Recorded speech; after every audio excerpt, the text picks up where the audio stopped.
right, I'm live and we are live. Hello, everyone. Greetings. Sorry, a little bit late. We had some connection troubles, but it's all good now. I will just let you see that the chat is running and people are coming in. We will just chit chat a little bit. It's an evening for me, so it's time for my second coffee and not tea today. I'm joined by Brad from Armor of Truth. So welcome, Brad. Good to have you on channel again. Thank you. It's good to be here with you, especially for this topic. So thanks for the invitation. Yes, yes.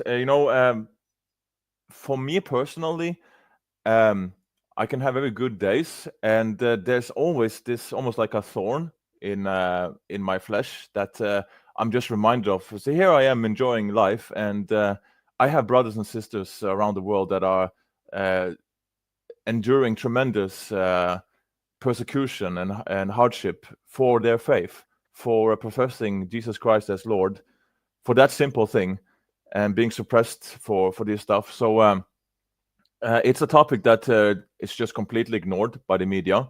It's completely up to us Christians to talk about it, and that is what we want to do today. And this is what is the plan for today, is that we will go through the newly released World Watch report from Open Doors on Christian persecution. Me and Brad and his wife Summer, we did this last year also for the report that came in 2024. So we have almost created a tradition here, Brad, haven't we? It's a good tradition. Yeah, I'm happy to be a part of it now. Let's keep it up. Yeah, absolutely. So as the chat is filling up, I hope everyone can hear us. Can you guys just give us some feedback? Sound good? Connection good? Are we pretty? Is everything all right? Do you guys? I think Brad, you have. Is it coffee you have? All right, Cheers. good. Cheers. So this is my second, and I guess that's your first since you're over in the USA. So There's yeah. like three servings in that container there. So I'm on my third probably now.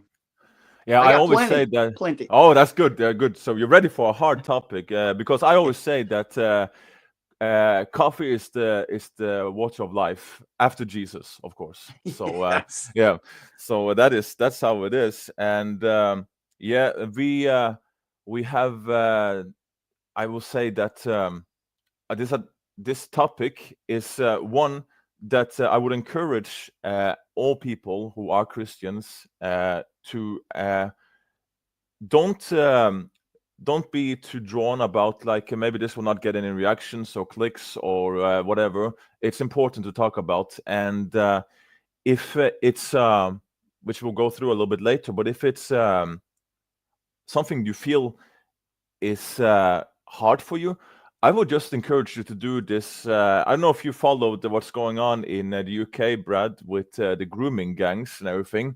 But we had Elon Musk getting involved in discussion, and what he would do was he will post different videos and links and articles and stuff to these things of grooming gangs, basically raping children in the UK and from Muslim countries, but this is completely covered up by the media, going back to long time. Back to even like with the Tommy Robertson and all this thing in the north of England. But what happened is that Elon Musk was basically sharing this videos, links, and articles and stuff, and he just wrote "Wow" or "Can you guys explain this?" or like "This is crazy." So just sharing the tweet or on X and that comment, and that's all. And I think that is something that type of method is something Christians can easily do also with the persecution reports from Open Doors and other sources. Like just post the articles and videos about the Christian persecution and just write a simple comment like, "Wow, this is crazy." And that's enough to get the word out, because if we as Christians don't speak about it, then nobody will. So yeah, what do you think about that, Brad? I think that's that's especially now with the political shift that we hope has actually occurred here in the United States, there seems to be an opportunity for speech to be freed up a little bit more. It's interesting when you think about the concept of free speech as in the Constitution of the United States. It really doesn't apply to private institutions. Really, free speech is just something that deals with the government can't regulate speech. That's what. Mhm. So these institutions and these platforms they are able to curate speech. So now maybe it's freed up a little bit, and now since we have the opportunity, let's use it. Let's test it. Let's use it. Let's, as Daniel said, follow that example and just pump the information out there, because you can find on YouTube, you can find streamers, podcasters who have a bigger audience than CNN or general mainstream news. So sometimes you hear people say that now we're the media now, and well, let's act like it. Let's just do that. Let's just flood these platforms with information about Christian persecution. And I think that's something that we here at Armor Truth can do a better job of in 2025. So Absolutely. we'll take that as a mandate, and we'll do that. We'll try to set an example for that. Be a voice for the voiceless. Remember, guys, that many of these people, the Christians that are persecuted in these countries, like they can't even raise their voice because if they are discovered, they can get in real trouble. I will talk a little bit about later, but I just wanted to acknowledge some people in the chat here. We have Sam from Reason Belief. Pray for those who are persecuted. Amen. Absolutely. This is a biblical command to do from our Lord Jesus himself. And I just want to tell that Sam has done a translation and formatting of my book into EPUB and MOBI files. So make it compatible to more devices. And I talked to my webmaster yesterday, Sam, and he will put it up on my website. So that will be available for free also, together with the ebook and audiobooks, so everyone can do that. And Sam did that out of his volunteerness, and I appreciate that very much. And thanks for being a member, Sam, and it's good to see you in the chat. And we have, you know who this is, Brad? She looks familiar. Can you see her? That would be my lovely wife. Oh, how yes. Nice. Oh, nice. Grace and peace. It's nice to see you there. Yeah. So, yeah. Yeah, We good to miss see you. you. Yeah, you were here with us last year summer, but we'll hold on the fort this year. Yeah, and also Brad and Summer are member of this channel, so they are both awesome. Here is also shout out to Infinite Reach Ministries. Greetings, Brad and Daniel from Saudi Arabia. We just saw Infinite Reach here. We just saw him a few hours ago. We finished up a stream at about 3 a.m. East on the Eastern time this morning. So it's good to see you there, brother. Yeah, it's good to. And actually, incredible enough, Saudi Arabia is on my top 5 on demography of people following the channels. It's like wow. It's USA, England, Australia, India, and Saudi Arabia. That's like the top 5 of my channel following, like, countries. You know how in the United States, you've probably heard this too, when you have a band and you're coming up, the big thing before you get big in the United States, we're big in Japan. And so so Daniel he's blowing up in Saudi Arabia. Yeah, like the song. Yeah, big in Japan. All right. That would be a bad pun, wouldn't it? Yeah, it would. But what you guys saying? It sounds like we are all good to go. So let's start by looking at. Just a very quick shout out to Geltier. That's Dutch Lioness and also member of the channel from Netherlands. God bless you, brothers. Good to see you here, and thanks for all you do. It's good that we are filling up a bit now. But while we wait for the others, they just have to join us on the replay or but in the past. Because let's get started. So I want to open up the website of Open Doors. And for those of you who don't know, Open Doors is not like a like a small little organization that kind of like guesses what's going on in the world. No, they are the real deal. They have been active since 1955. They are boots on ground. They are accurate. They are doing their stuff and has very good network and understanding of what's going on with the persecuted Christian world. And so I think that what we can start by looking at, just let's see, explore the lists. As you guys saw on the thumbnail, there are 380 million Christians in 2005, this year, 2024, 2025, who are suffering high levels of persecution and discrimination for their Christian faith.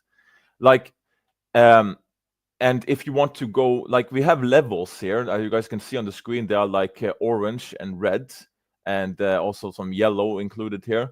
But of those that are in the category of very high level of persecution and extreme level of persecution, that's 310 million.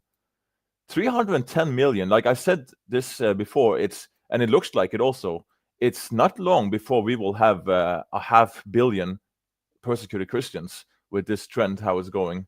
What are you thinking, Brad?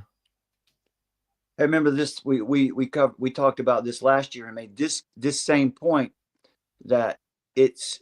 I saw a statistic where it was like 365 million. That was another statistic, and that means that in some form or another, Christians, 1 million Christians are being persecuted every day.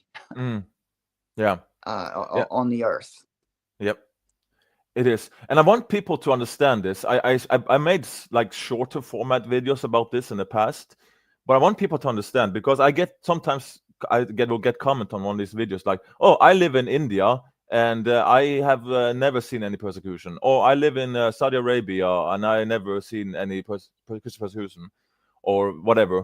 Like, in these countries that's supposed to be like very high and extreme, I want people to understand that when it's talking about Christian persecution, it doesn't mean that the capital of that country or the tourist city of that country, that it's like you will get shot or put in prison for being a Christian. This is not the case. We are talking about, like, as a whole, in smaller cities and other cities around, but in capital cities and like tourist cities, you will not see this you will not see this type of persecution there. But other places in the country, that is the case. So that's important to be aware of, that it's not like every square meter you go in that country that it's like Christian persecution around the corner. No, it's of course more hidden and open in capital cities and like tourist cities, but in the whole, it's pretty bad, especially in this top 25, but also I would say all this top 50 list here. And I just wanted to show you guys something on the screen here, because Brad also brought this up earlier when we were talking. But see, now I put it down to 2021. You see here that you can see all the countries that are like listed in red zones, orange zones, and all that.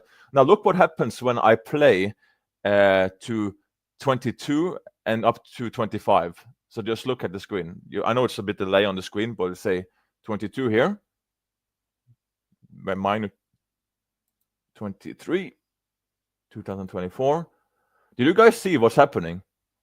You guys see that it's almost no changes, that it's pretty much the same. It's just a few pop-up new countries coming up, but the red zone stays the red zones, and the orange zones pretty much stays the red zones. It doesn't change. These are the top 50 countries that are just really, really a hard place for Christians to be. What do you think about this, Brad? Yeah, this is an interesting point too, because we see this. Is this from Open Doors? Is this this is the map we used last year also, right? So what their threshold for defining Christian persecution usually has to do with something that involves, well, certainly violence, but I think it's probably important. This is the point we made last year too, and I'll make it every year. Is there's Christian persecution happening on all of those land masses. Yeah. Maybe with the exception of Antarctica, but Yeah. but normally we think of. I made a list of a few things here too. Normally you think about violent persecution, and I think that's what when we say persecution, that's probably what people are thinking. Yeah. And that's one that we need to definitely be focused on and helping people out with. But there's also social ostracism, or being ostracized socially. Economic discrimination. There's legal restrictions, educational. There's digital persecution. We've seen that over several years. Oh yes. Cultural stereotyping, things like this. Political marginalization. We saw that in the last administration here in the U.S. It did honestly. Now let's just keep it straight. It didn't. It hasn't been bad for us here in the United States, but this is the point where you want to stop it before it progresses any further, if you can. Always keeping in mind though that to suffer for Christ is a blessing, but so there's it's an interesting balance that we have to keep in mind there when we talk about it is, and I just wanted to acknowledge my moderator, one of them here, Houston Euler, saying that not too early to press like, and I hate to be that YouTuber who says, oh, like, subscribe, hashtag share. Hit it. But that's the thing is, guys, that's just how the YouTube algorithms work. If this video wants to be seen by more people, you have to do those things. And I'm sorry, I'm not a twerking girl or a funny cat. It doesn't give you this stuff. So glad. But this stuff needs to get out there. It's I will say it's even more important than those stuff. And I also want to acknowledge what he says here about I don't see Russia highlighted and UK, and it's some truth to that. Brad just talked about it. It's a different type of persecution for now, but my goodness, how things are progressing. We can only start wondering, because things I would say stuff like we talked about offline, Brad, also, and things you get put in prison for putting up resistance against abortion stuff and other stuff. So praying and so exactly. That completely slipped my mind when you said that. We were just talking about that beforehand. Where 23 professing Christians who at some point over the last 4 years had been praying and ministering at abortion clinics were thrown in prison because of a new law called the FACE Act, which has to do with, they say you're blocking the entrance to an abortion clinic, you can be thrown in prison. In federal prison. It's a federal crime. So Donald Trump just pardoned 23 of those people just a couple days ago, who were looking at long stretches for really doing nothing more than I'm familiar with these cases, and they weren't blocking entrances or being violent. This is just something that the secular culture wants to persecute. They want to protect their sacrament of abortion. It is a death culture, and there's no other way to explain it. Yep. And before we move on, I just want to say hi to my Finnish brother in Christ, Daniel Danku.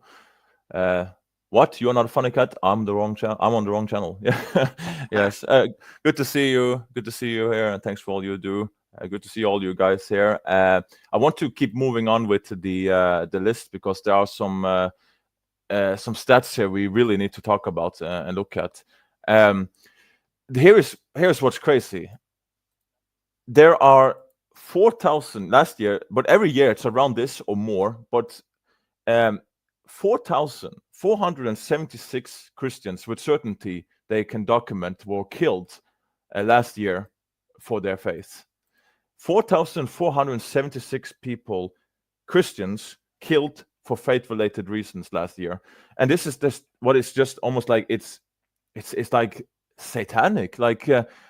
Guys, you can hate Christianity as much as you want, but at the end of the days, what we are following is the command of God incarnate Lord Jesus Christ, calling us to love our enemies and praise for those who persecute us. Like, how would you, like, 4,476 people killed? I just found it unbelievable. And not only that, looking at the bigger picture of the persecution, 1 in 7 Christians are persecuted worldwide. 1 in 7.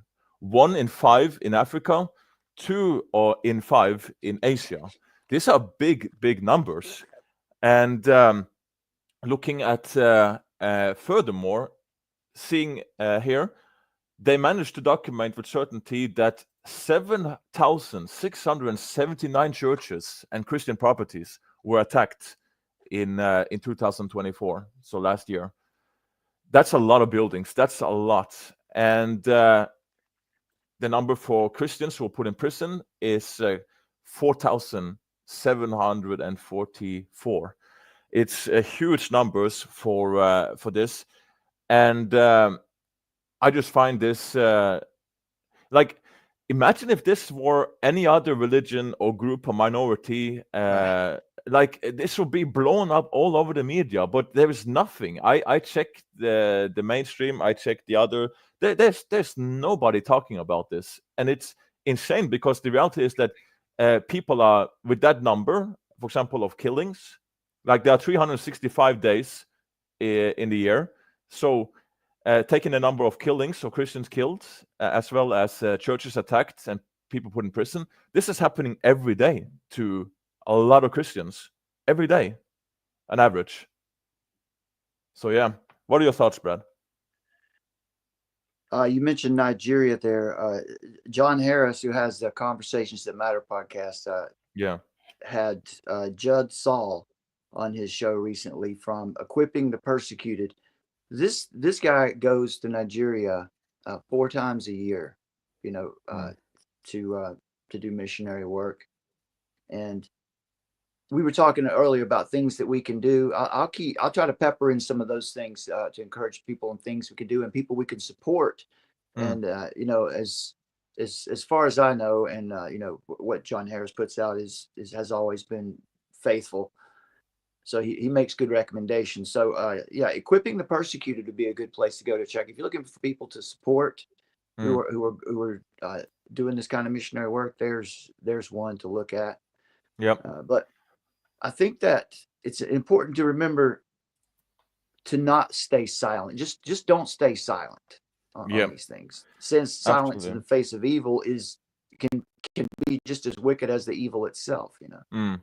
Yep, that's right. It's almost like if you are staying silent, you're almost like accepting it, or like you approve of it. So in some certain situations, this is definitely something for us Christians. This is something we need to talk about. And I saw in the comment, let me see, I'll put that on the screen. I had the statistics. We'll see that after. But yes, the most total deaths for Christians is in Nigeria by far. I think it counts for almost 3,000 of them, but I will check now when we go to the details. But what I want you guys to see, this is quite interesting. Here you guys can see the list of you get a little bit more detail about what's the source of the persecution, how many Christians are living in these countries, and what's the where in the world is it, and the main religion. So that North Korea is on the top is nothing new. It has pretty much been on the top all the time. I think with the exception of 1 year, it has always been on the top. But what I want you guys to see, there's some interesting observations I made. I haven't looked too much on this because I wanted much to be live reactions, but I'm quite familiar with this topic. I look at it often. But look at, for example, I want you guys to count with me. Let's look at the top 25 countries. So I can see here that the 13 are like extreme level of persecution, and then we go down to a very high level of persecution. But look at the right corner here, the main religion. Now, if I scroll down the list down to here. What is a pattern you guys are noticing? Now we are 18, 19, 20 place, 22, 23, 24, 25. You see that? Basically, I counted of the top 25 countries, 19 countries of those top 25, Islam is the main religion. And the reason for the persecution is, as we see here again and again, Islamic oppression. Now, it's probably explains a lot why this is not talked about in the media, because the narrative is that we have to protect Islam at all costs. Don't speak out of it. You don't want to be Islamophobe. Can't talk about this whatsoever. But that explains a lot, I think, at least at the current narrative in the media. 19 out of 25 in the top 25, the main religion is Islam, and the persecution source is Islamic oppression. Of course, no mainstream media wants to talk about that. They don't want to be called Islamophobes. What are your thoughts, Brad? Something just occurred to me when you had the map up a moment ago, and we're talking about these are the bulk of the persecutions coming from nations or regions that are predominantly Muslim. That map that we looked at a moment ago, it just clicked in my head. Where you see all this persecution occurring, that was, you know, that's where Christianity was strongest. You know, North Africa, the Middle East, what we call Asia Minor. You know, when we're talking about the referring to it in the ancient sense. And so over these 2 millennia, it grew to a Christian dominance, and then now flipped to this Islamic dominance. And then that makes you start thinking, makes you wonder what is. There is something about suffering that is very important. There's something about persecution of Christians that is extremely important to God's whole story of redemption. Yeah, and I think it's just really interesting when you look at that. This cradle of Christianity is now flipped. Yep, the way it has. It's really interesting. it is. It is, and I wanted to see if I could find. I have somewhere a map of how the landscape used to look at, but what you're touching on there might actually be enough to for now to explain. But basically, a lot of these parts were basically Christian before we came to 6th, 7th century and Muhammad and the Islamic invasion that took over the Arabia Peninsula and of course North Africa and of course spreading into the Middle East and all. So this is built into Islam. That's just how it is. But I do find it quite irritating that you know, there are so many good Muslims out there. I have friends, Muslim friends, but that you can't have a conversation and like a critique of an ideology without being called like being called a hater or a bigot or whatever, and media are actually just walking on eggshell, not wanting to speak out this stuff. It's a problem. I think that if something is true and something is right, it can take it. Yeah, that's just, I think that's a function of the culture, and it's worldwide now. Yeah. You know, where a hard critique is determined today to be an attack. When you just tell someone the truth, when you just challenge their presuppositions today, you know, in the public square, well, you know, that's an attack, you know. So this is, there's no love of truth anymore. It doesn't seem like.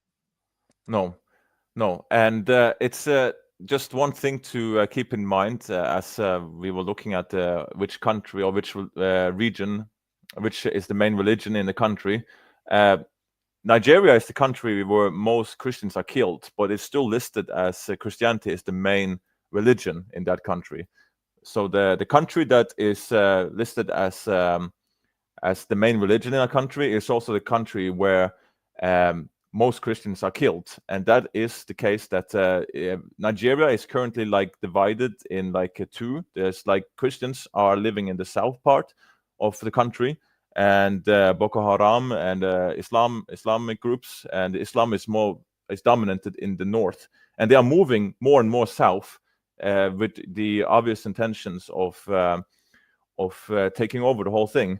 So there is that to take into consideration also with all this stuff. What I think that is a good thing. Brad will share a bit more of this also, but I will just give. Let me see. I've stopped sharing my screen now for a second. I'm still quite newbie on streaming and StreamYard and stuff. So, but what I wanted to share, just for you guys, you can take a screenshot of this, and Brad will share more shortly. But I have, let's see, entire screen. Share. Let me see. How is this? So I have a compilation of 50 Bible verses on persecution, because I want Christians to be aware of. This is not something that is like completely foreign to what we read in the Bible. Like, we have basically 50 Bible verses here on persecution, so that we in this world will have trouble. That is a given, but Jesus has overcome it. So we have to be faithful and endure. But here are some references so you guys can see that are mentioning persecution. So this is something that is a big part of being a Christian. It has always been it, from the first Christians that moved out of Jerusalem to the first 300 years or so. Then it became legal, and then was quite okay for a while, and then Islam came, and then we had the thing is that there's a hard to like use that word, but it's also like a plus side in a way to the Christian persecution. Not in the sense of like it's good, but the reality is that Christianity thrives in persecution. Like when it's brought down to severe hard persecution, it just Christianity just grows and thrives in those environments. And I think I mentioned last year we were talking about this, but when the US withdraw from Afghanistan a couple of years ago, I was in a contact with a person who was a contact. Like there was one person between me and the underground church in Afghanistan, in one of the cities there, one of them, and I kept getting updates how that these Christians were basically executed one by one, and until the whole church was eliminated. People, the terrorists, the Taliban and all, they would actually check people's phone if they have downloaded the Bible, for example. That would be enough to be a death sentence for you. So, but it's in the middle of that. Still, the church has grown and endured. There are a couple thousands now in Afghanistan going through very hard time. I mean, they are, where are they on the list? They are on the 10th. So they are a rough time. So for all of these brothers and sisters around the world, we have to pray for them. Like they are really, really hard times for these guys. Let me see. I want to address a comment here. India is not against Christian. The report is politically motivated. In fact, Christianity persecutes Hindus in two ways: one, forced conversion, quid pro quo, British gifted huge land bank church. Now, this just goes against all the statistics and data. And like I said earlier in the stream, nobody's saying that Christians in India are persecuted everywhere, in each city, in every town, and everywhere. It's different in the bigger cities, capital, and whatever tourist places. But this is built on collected data from the country as a whole. And it's good to see you also here, Professor Yaffel. Thanks for all you do. Hope you are feeling better. Last time we talked, you were sick, so hope you are good. Now, Brad, can you please share with us some Bible references? What does Scripture say about Christian persecution? First of all, we were talking earlier about, is my audio okay, by the way? I had to make a change. Is everything good? Yeah, all's good. Okay.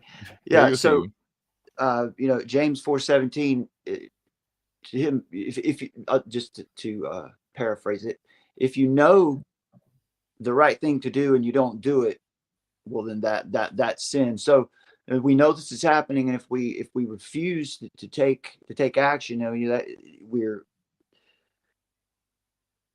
we could be sinning, so let's keep that in mind. But we want to do this out of a generous heart. But I guess the verse that we always think about in this case is in John chapter 15.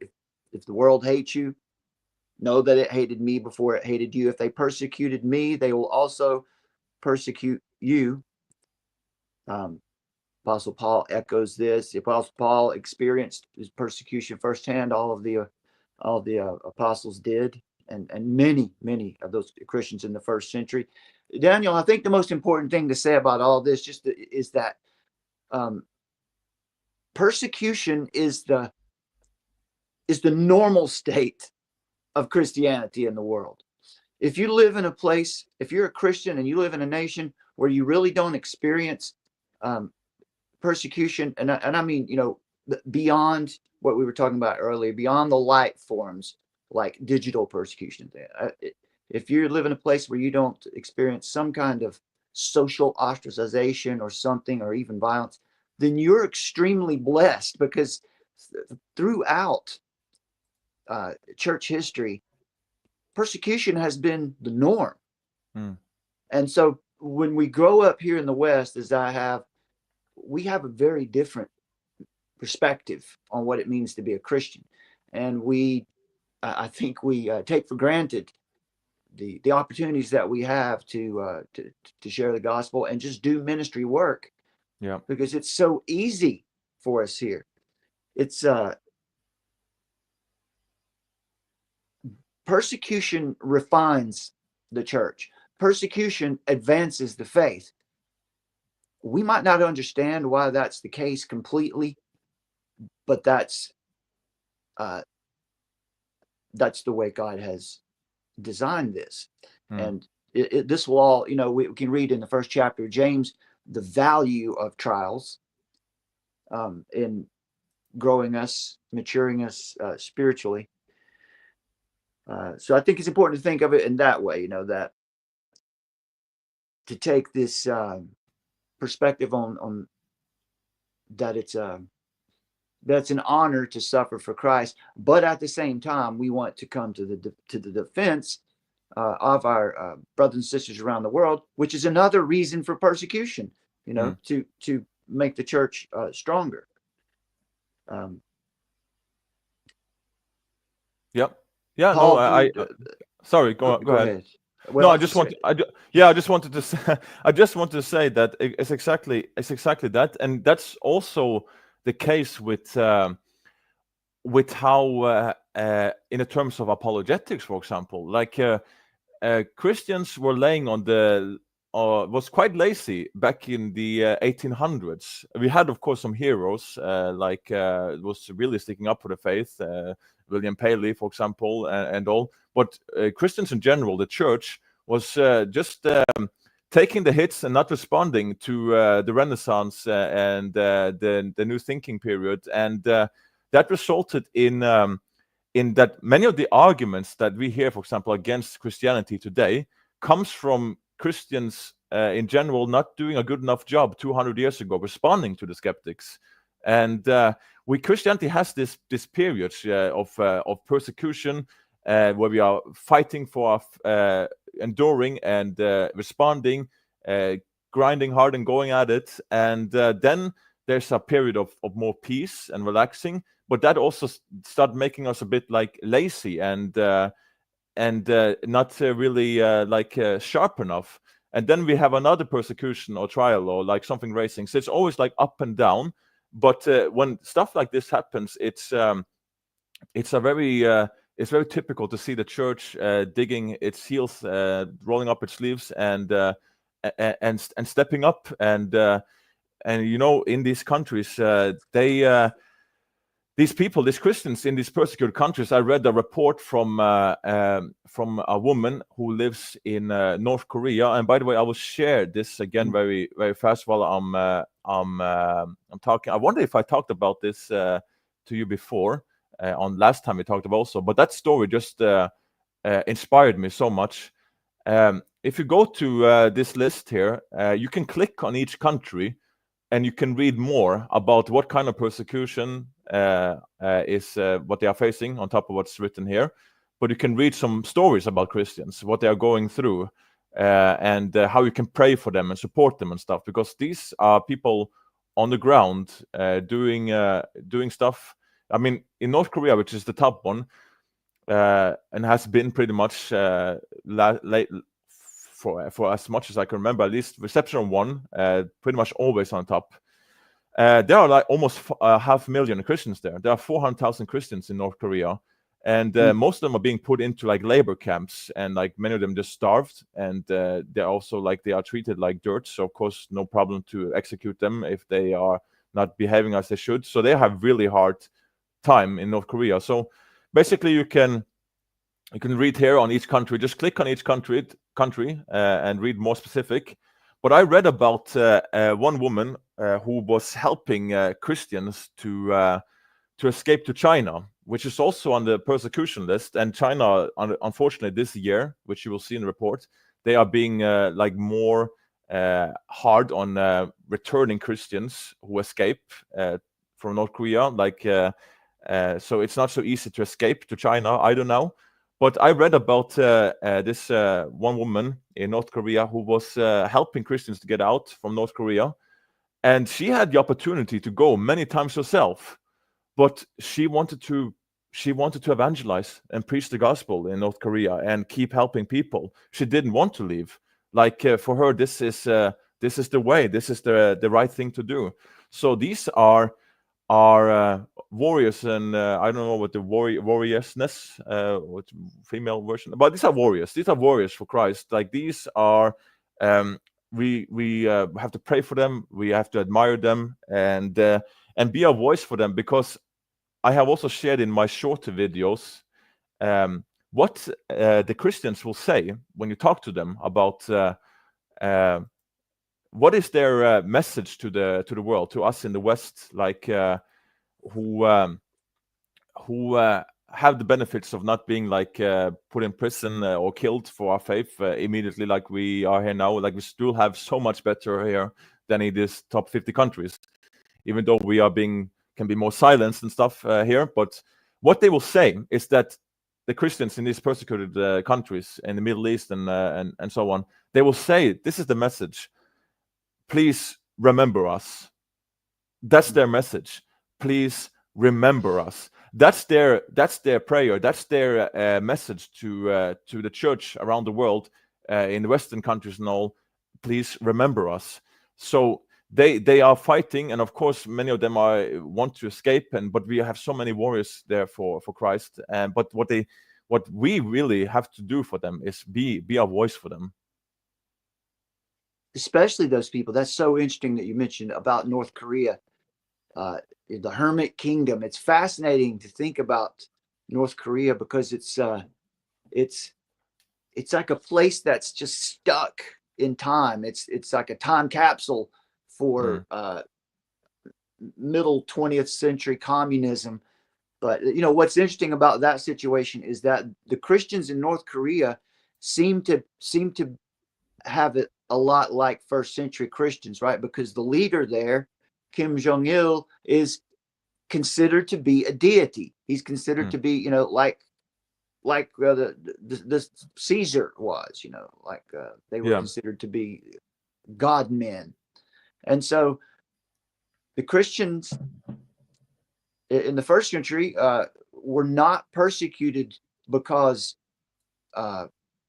they worshiped Christ or followed Jesus. They were persecuted because they did not follow Caesar first or offer ultimate deference to Caesar. So in North Korea, it's interesting because that's just,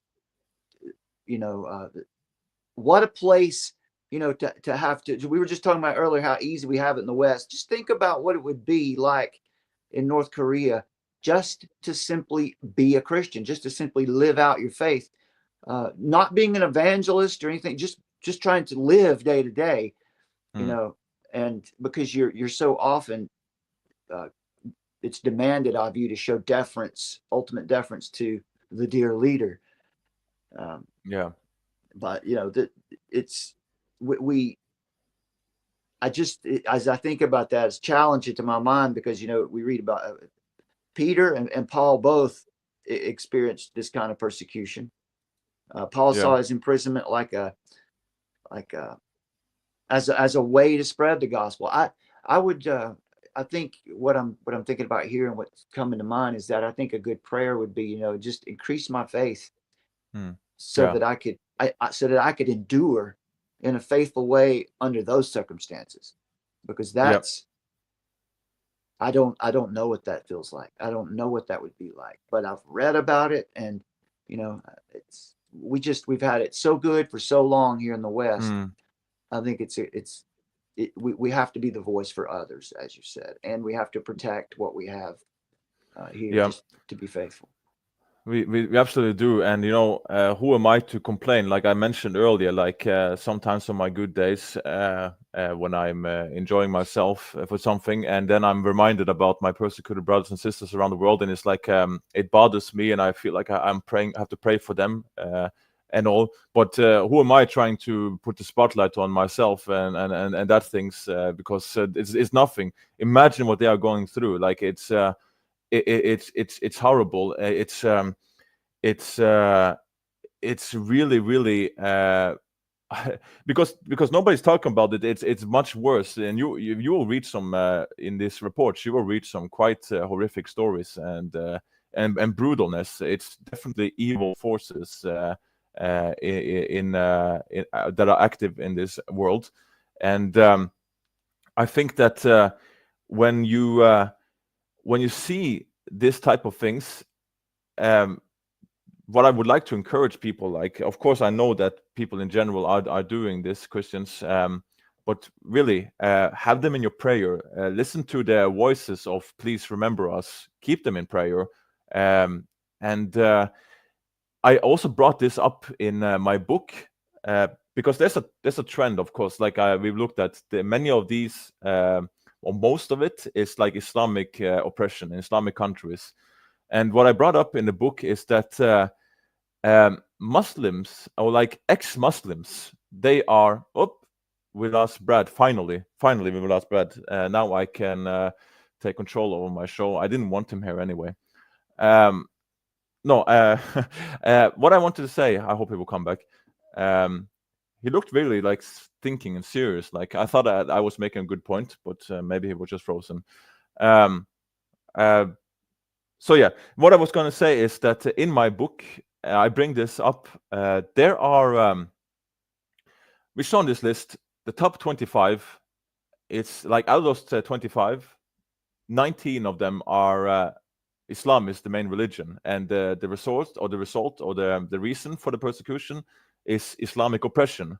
And what I brought up in the book is that Muslims, ex-Muslims, they are so awesome Christians. I know a few myself. They are just on fire for Jesus, because for them it's everything in stake. Like in the West, if a Muslim leaves his religion, it will be a social suicide for them. Of course, I'm not saying everyone. There are, of course, exceptions, but in general, for a Muslim in the West who leaves Islam, he is cut off from his family, from his friends, from his environment, his hobby, his sport, his home, like his mosque, like all his world is pretty much cut off and taken away from him. He has to start over again. Of course, there are exceptions, but that is a very common thing in the West. And in these persecuted countries, like these top 50 countries we saw looked at here now, when Muslims leave their religion and dare to stand out about it, because many of them are hiding, of course, for obvious reasons. I mean, they want to stay alive. But if they are, the thing is about, they will do this in secret and stuff also. But in these countries, they are awesome Christians. Like they can lose their life if they are discovered as Christians. So if they're doing something that is breaking the Sharia law, so they are really, really awesome Christians. So I will say that ex-Muslims are the best Christians, and that's why also I had on my channel my friend who left Islam. And he has witnessed to over 1,000 Muslims since he left his religion over the years. So awesome Christian is great to see, and we need to emulate that. We need to admire that and follow that. It's really good, and that's why also I'm saying in my book that. You know, what is a big trend, and you'll have the same with Dr. Nabil Qureshi, but also the guy I had on my channel who wants to speak out of this, that Muslims experience Jesus in dreams and visions. That's like a phenomenon. Like it happens all the time. It's crazy how often it happens. So I do believe that Jesus is reaching out to these guys. Everyone with a willing, open heart, I'm sure that this is the case. And that brings me back to what I'm trying to say about when these Muslims in these persecuted in these countries where they are persecuted for leaving their faith and becoming Christians, a skeptic can't just hand wave their testimony like, oh, that's just a little cute dream or vision. No, people don't turn their life around, take a 180, if it was just like a little cute dream or vision. If they are willing to give up their life, either figuratively, I have to learn to speak English, like in the West, or like literally, like in these countries where they're persecuted, then we can't just hand wave and say, oh, that's just a cute dream or vision. No, people are not willing to go into death and turn their whole life around if it was just a cute dream or vision. This is real stuff, needs to be taken a lot more serious. And unfortunately, I have Brad back, so I have to kick him. How do I press that? Oh, wrong button. I wanted to kick you, but I'm sorry. I mean, hi, Brad. Hi, Brad. How are you? It's good to see you. I thought you never would come back. Did you lose it on your end? I don't know what happened. No. I kept babbling. I was just all talking. My fault. Yeah, this one's all my fault. All right. Yeah. Yes. So repent. Now we are soon. We'll be coming out to the hour mark. But I wanted to ask in this chat again. Unfortunately, I have to remind you guys to like and all that things, YouTube things. To spread this word, but also just I talked a little bit about in the beginning. I would encourage Christians take this as a if you don't get anything from this stream, take this. Use the Elon Musk method. Take something about Christian persecution and share it on your social media. You don't have to study all the things and be an expert on what what it's all about. But just share videos, articles, and just do what Elon Musk said. He shares it on X, on Twitter, and just write, wow, this is crazy. How is nobody talking about this? He did this about the whole grooming gang things in the UK. And we can use the same method to talk about Christian persecution. So this is something I would encourage people who are watching this stream, either now live or later, to do that. And don't care about how much people are noticing this, like how many clicks and likes you get, because this has been the case for me for years, that every time I make some videos or content about this type of topic, it gets pretty much shadow banned. You know, I pretty much I'm still posting on TikTok and stuff, but I had my videos banned and blocked and everything there. Shadow banned on Instagram. Brad and Summer from Armor Truth, they know how this stuff is as well. So yeah, this is the reality, you know. Yeah, it is.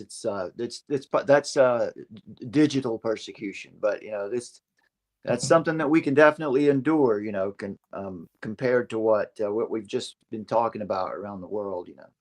Absolutely, absolutely. This is something we absolutely can do. We have to and have them in our prayers. Pray for these guys, like they are on the front line, for sure. Is there any, because we have like a few minutes left, because I normally just try to keep these live streams 1 hour. Are there any questions in the chat about this topic, about Christian persecution? Let me know, and we will take a few questions before we go out. And I will also take this moment to say that I recorded a video today, which I will try to edit tonight and release for members first this night, and then tomorrow it will be public for everybody. I will try my best to do that, but I also have to get back to my work after this live stream, and also take advantage of my free book on divine hiddenness, response to the academically stronger version of it, fronted by Professor J.L. Schellenberg. I will actually be on Brad's channel on Friday to talk about it. So what time was that, Brad? Your time? Eastern? East on the East Coast, Eastern time would be 11:30 a.m. Yep. Yes, and for Central European time, that will be the same hour like today we started.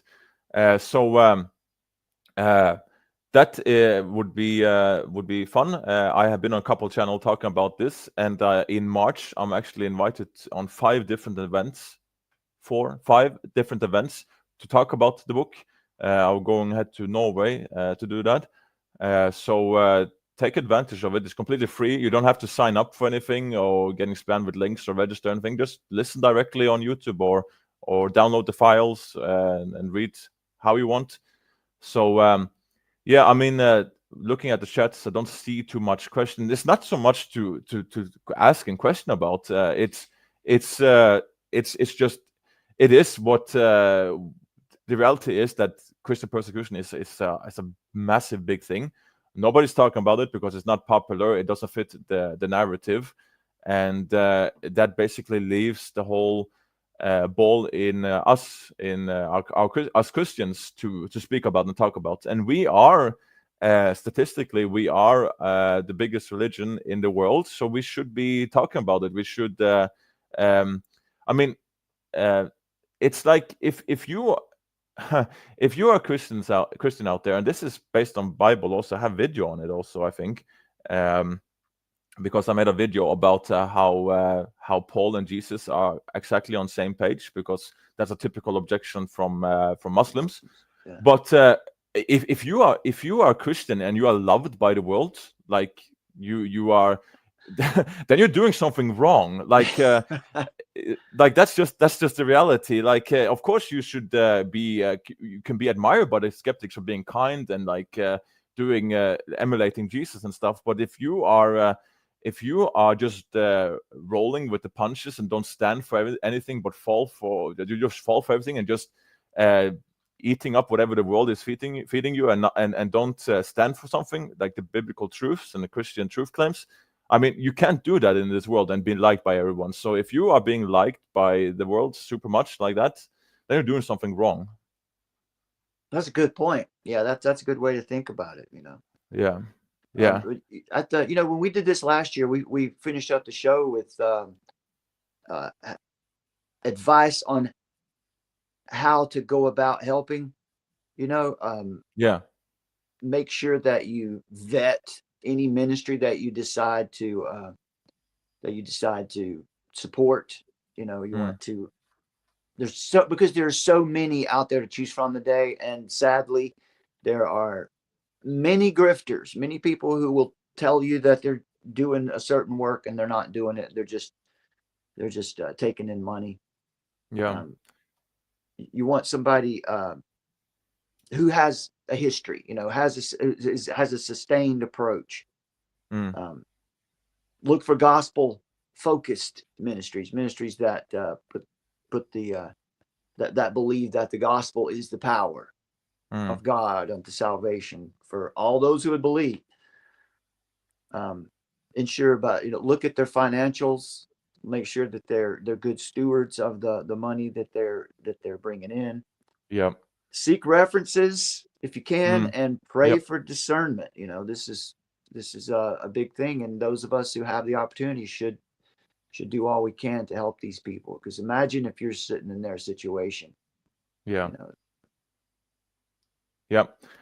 It's and by the way, a good organization to support is indeed Open Doors. I got this one from them. I unfortunately broke it, but it was like a rubber necklace. It has like a barbed wire on it, and it's how do I get the camera? It's written here. You guys can't see it, but it's written here, one with them, and it's like a barbed wire. I broke it, of course. I'm good at that. But Open Doors is a good organization to support. They are boots on ground. They are helping. I'm encouraging that. There are also other good organizations out there to support. And just like Brad said, do your research and find the track record and help those that you can, because this is important. This is important stuff. We are one church. We are one body. And we need to look out for each other, and they are your siblings in Christ, and they are persecuted, and they are enduring really strong hardship, imprisonment, getting their homes, the churches attacked, burnt, and even being killed for their faith. So we all have to do our part. And if you have a YouTube channel like me and Brad, big or small, talk about it, post a video about it. You never know who it reaches, and it can make a difference. So any final words, Brad, before we leave out? I would just very fast show this. Gertje says Voice of the Martyrs is a good organization too, and I will echo that. So yeah, Brad, some final words before we get back to you will start your day, and I will about to start ending my day. So what do you got for us, Brad?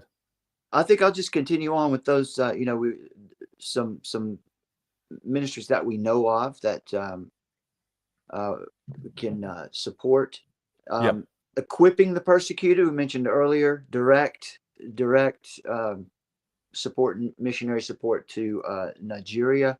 Heart Cry Missionary Society is one that I keep an eye on a lot. Paul Washer is associated with that particular ministry. They say they're partnering with and planting and partnering with indigenous churches all over the world. So they're going into these highly persecuted areas. And there is one particular missionary who Summer and I have had on our Armor of Truth channel before, and I think we'd probably be good to have him back on again soon. Steve Storkel. You can search for his name and find him. Steve Storkel. He he's one guy, and he has made it his life's work to minister to the people in Haiti, the Dominican Republic, and parts of Mexico. So he's going right into Haiti, especially at one of the worst times too, because the gangs there. It's kind of a lawless place at the moment, or it has been for many years. So yeah, just those people. I'll mention those three. Equip the persecuted. Was that right? Heart Cry Missionary Society. Equipping the persecuted. Judd Saul. That's JUDDSAUL. And Steve Storkel. STORKEL. Check out those if you want to find somebody to support and go through. These are people who we've already vetted. If you find someone else that you want to support, just make sure you vet them and check out that they're legitimate. Yeah, absolutely. And And I speak to myself. I want to become better at speaking about this stuff and have them in my prayers daily. I try, but I know how you guys maybe also feel. Sometimes I feel like I'm just doing it and then I move on with my day. But I really this because we are living in a completely different world. Like we what is hatred and stuff and threats and stuff, what is that? You get that online, but these are having that in their real life, like it's right there. Like, so it's just sometimes very foreign to us. But yeah, we all have to become better. I think I speak definitely for myself. Let's pray for these guys, for our brothers and sisters around the world, and like I said, be a voice for them, because their message to the world, to the church in the West, those countries that are not like persecuted like they are, that is, please remember us. So let's remember them and be a voice for them. Pray for them. And yeah, Brad, I really appreciate you coming on, talking with me. You know what, You want to Daniel? say Next year, when we do this next year, now that we've got this tradition going, I'm sure someone will be with us next time. Let's when we meet next year, let's make an accounting for what all that we did do over the past year to put those, to be the voice for the voiceless, and how much that we'll hold each other accountable for that. I agree. That's a good idea, and this is something you guys in chat can also do with someone that you are entrusted to.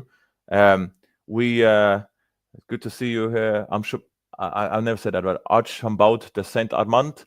Thank you, Brad and Daniel. Yes, thank you for being with us. Guys, it was a hard topic, but it's needed to talk about. Remember to unfortunately, I have to say this again, boost the algorithms on this video, or at least if you have a bigger channel or someone wants to you can reach, take the information from this video and open doors and share it. Just let's get the word out. That's the most important, not this live stream. Again, take advantage of the book. I'll be on Brad's channel on Friday. And I want to thank you again, Brad, from Armor of Truth Ministries, for your work, for your support of all your support here on my channel, and I really appreciate you. We will see you guys in next live stream. I think maybe I'll do one more this week, but I'm not completely sure yet. Until then, may the kingdom of God be what wakes us up and lays us down in the night, eyes fixed on Jesus Christ, our Lord and Savior. God bless everyone, and I'll see you in the next one.